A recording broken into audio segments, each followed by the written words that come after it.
Yan guys, nandito na kami ngayon sa Camp Kinaumayan kung saan magsisimul. Uy, naging vlogger. Para taga. 4:30 nung makarating kami sa bayan ng Butulan. Our Butulan Trail is so adventurous, 3 kilometers from here to Quebec. Meron po tayong 3 river crossing.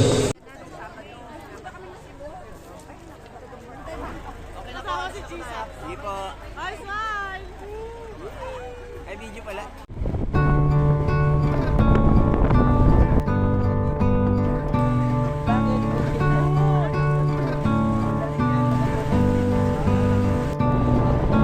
I can see a shadow laying in the moonlight. Ito na, kakatayin na. Ito na, kakatayin na. Layo naman ang piestahan na to. Kung saan saan pa i-deliver yung mga... Wala natin problemahin yung sapatos natin, Queenie! How do I tell you I need you? You still the breath in my lungs. My body shakes till the blood in my face makes me awkward smile and turn around. And guys, makalipas nga ang 3 araw ay nandito pa rin kami sa taas ng ng jeep na ito. Sabi 3 ilog daw pero 3 araw na nasa isang ilog pa lang din kami guys. Lupa na rin naman. Kasulukuyan namin binabaybay ang lupain na. Naging reporter pa. Uy, putang ina mo na. Lumipad ang aming team ngunit hindi makaangat. Ito na ba? Makatapos ang 5 linggo naming paglalakbay, ito lang pala ang ilog. Putang ina. Makalipas nga ang 3 araw ay nararamdaman na namin ang init dito sa aming anit. At wala pa rin nga ang ilog na hinahanap namin. Ilog-ilog. Nakikita ko ang iyong irog. 2 to 3 hours ang biyahe from Camp Kinaumayan hanggang makarating ka sa crater, kaya talagang lamog ka dito sa 4x4. Makikita natin kung ano ang pagsubok dito sa lugar na ito. Ito nga ang tinatawag nilang alikabok. Kikita nyo sa parting ito, puro alikabok ang nakikita namin, putang ina. Ang first stop namin dito sa may Aita community, kung saan marami kang makikita ang nagtitinda ng mga locals ng kanilang mga products. Support nyo guys. Yo guys, we got our buko here for only 50 pesos. How was it? Tagal naman ni Aya, maubos ko kaagad. Naubo ako. Tapos bumili rin kami ng kasoy, 100 pesos. Marami nagtitinda dito guys. So you should support them by, you know, buying here. That's them. Magkano yan? Magkano yan? 25. Yan guys, dito kami galing kanina. Tapos ngayon nandito na kami ngayon sa Villar Aita community. Tapos ito pa ang pupuntahan namin.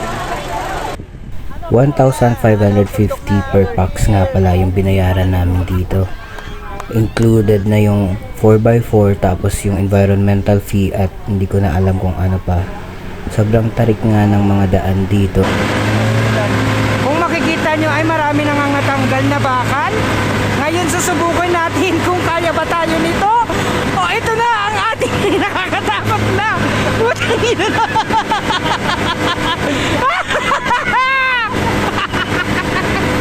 Ito na ba ang katapusan natin? Wag naman. Tang ina ang taas guys oh. Kung makikita nyo guys, ano natutunan mo dun sa aral na yun? Ha? Na kahit gaano pa kataas at natanggal-tanggal na ang mga bakal, ay magpa-adjust ka pa din, putang ina mo. Sobrang dugyot mo na. Papa Jesus, malapit na kami sa'yo. Sabi niya, malapit na kayo, kunin na kita. Dito nga yung second to the last stop namin bago kami mag-trek, kung saan makikita mo ang mga bangin, pwede kang tumalon. Huy, huwag kang tatalon ka.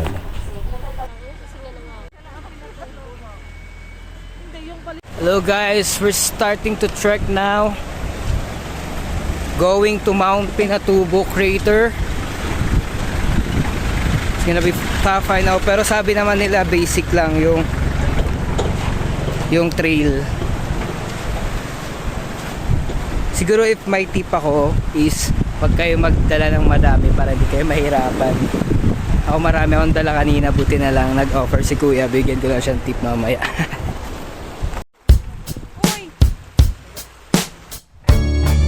Just one more tear to cry, one teardrop from my eye.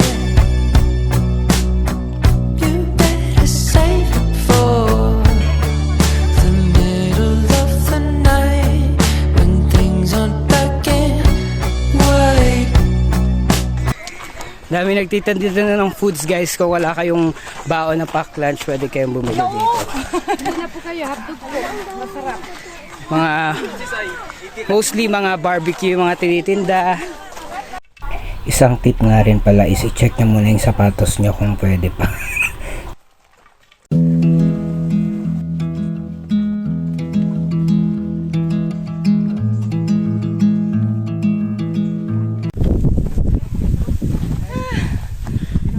Kaya pa naman guys, parang wala lang naman. Joke lang.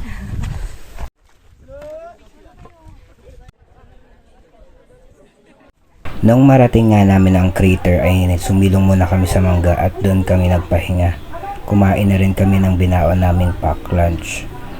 Meron namang mga binebenta doon pero medyo pricey sila. Gawa ng syempre malayo yung pinagbibilihan nila. Tsaka kung kayo kaya yung magtinda doon, 'di ba?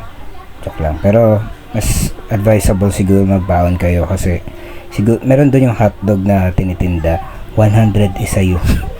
Ayun, siyempre nga malayo eh. Tapos sabay, after nun, umuwi na rin kami nun. Nakarating kami 11, tapos nagpahinga lang kami ng ilang oras. Tapos mga 12, bumaba na rin ata kami nun, o 1. Ganun. Tapos ayan, guys, make sure may bawon kayong pantakip kasi sobrang alikabok. Gawa ng, syempre, mainit, tapos sabay, ayan, buhanginan, tapos sabay, buti na lang may tubig-tubig din eh. Kasi ito nga yung nangyari sa bag ko, sobrang dumi na at yung buhok ko parang alambre na ang putang ina. Pero overall experience, masaya naman lalo kapag kasama mo kaibigan mo.